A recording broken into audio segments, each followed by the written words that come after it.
Hey everybody, welcome to The Dose. My name is Brian McIntosh. Today's lesson's easy, it's on winning.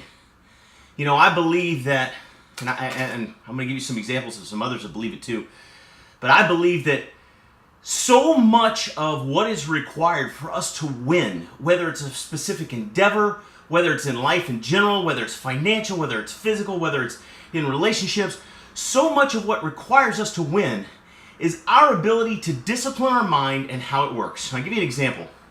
There was a colonel who got shot down in Vietnam and found himself in the Hanoi Hilton for 5 years. Was a 180-pound man when he went into the Hanoi Hilton. For 5 years, he was kept in solitary confinement. He was given one plate of rice and a bucket to do his business in a little tiny cell that was shorter than a man and not long enough to lay down in.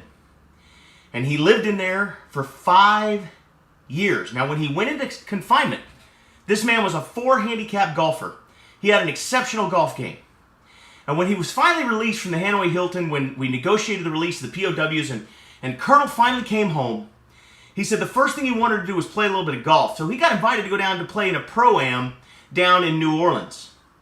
And he went down there at 110 pounds on a 180-pound frame.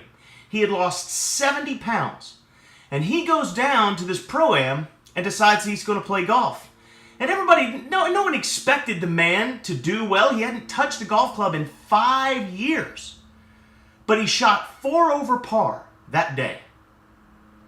And everybody thought, oh my gosh, it's a miracle. How does somebody who hasn't touched a golf club in 5 years shoot 4 over par? It's got to be a miracle. They went up to him and says, how in the world? Beginner's re-entry luck? He said, what are you talking about? I haven't missed a green in 5 years. I haven't three-putted in 5 years.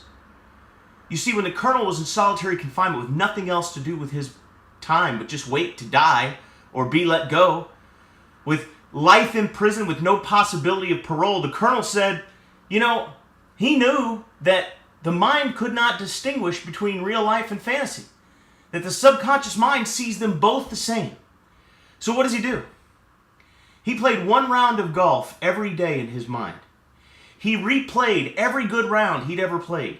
He replayed every great shot he'd ever made, every great putt he'd ever made. He replayed them over and over and over. And he left out all the bad shots. And he left out all the bad rounds. And he didn't replay those things. And he pre-played in his mind, visualized himself playing in professional golf tournaments at Augusta and, in places like that. Pebble Beach and places like that. And he pre-played in his mind him playing those rounds. I'm talking step by step, breath by breath.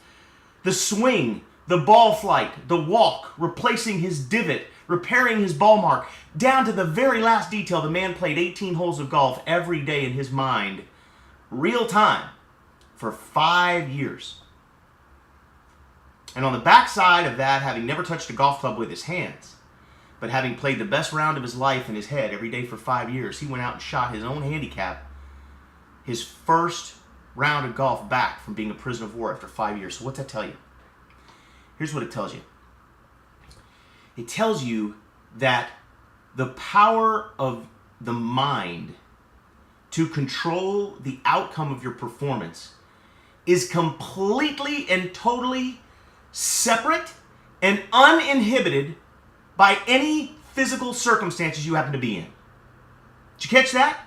Here's what it means. It means winners know how to go back and replay the good parts of their life, the wins in their life, the victories in their life, and they know how to pre-play future victories and future wins. But here's what people that don't win do. People that don't have a winning attitude have a tendency to go back and replay all the failures and all the things that didn't work and dwell on what didn't happen and dwell on what they didn't get and dwell on how it didn't work out. And they dwell on the failures and then they pre-play the what if. What if it doesn't work? What if it fails? What if I don't succeed? What if they say no? What if it doesn't happen? They'll pre-play all of the negative possibilities based on the negative past experiences that they replay in their heads over and over and over again, and it's a very intense distinction. Dr. Dennis Waitley was the 1980 and 1984 Olympic psychology coach. He was the head psychologist for the Olympic team. And he taught them instant replay of all of their great, fantastic victories and pre-play of the way that they wanted to conduct themselves when they were in the actual Olympics. And here's what you need to know. When winners get up to swing, when winners get up to run, when winners get up to perform, they're not trying anymore. They are simply repeating what has gone on in their mind a billion times successfully, time after time after time. They're not trying, they're just remembering. They're just executing. It's muscle memory at that point. And so here's what I'll tell you.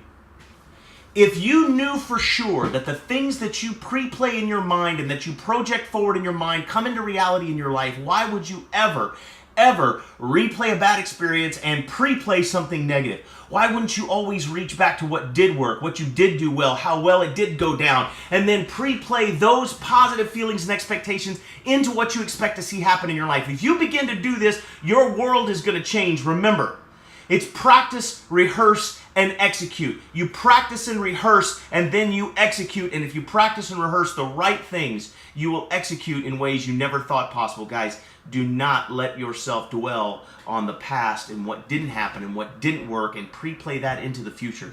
You got to take, if you can't take it from me, take it from the 1984 Olympic team. Mary Lou Retton.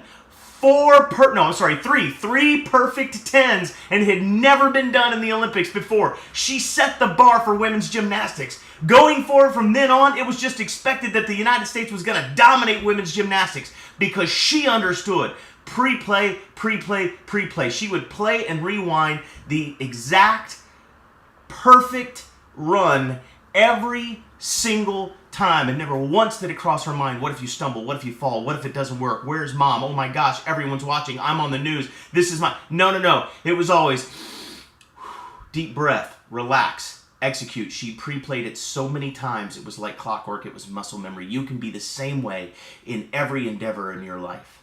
So go out there today, guys, and make it a great day.